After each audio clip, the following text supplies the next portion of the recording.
ระดาษประมวยปอนขมายมวยรอยสลัก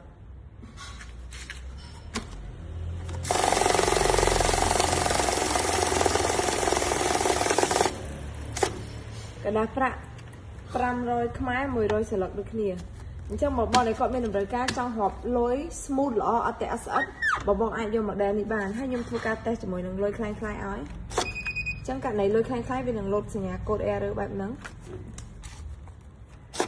ចាអញ្ចឹងលុយខ្លាំងៗបងដូចមែនតើប្រាស់ 50000 ឥឡូវចរាចរណ៍លើទីផ្សារច្រើនមែនតើមិនថាលុយខ្លាំងៗលុយខ្មែរឬក៏លុយដុល្លារបងឥឡូវខ្ញុំធ្វើការ test ជូនបងមើលតែម្ដង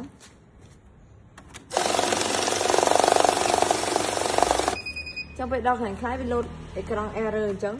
បងត្រូវដកយកមក check បន្ថែមមកស្លឹកទៀតហើយ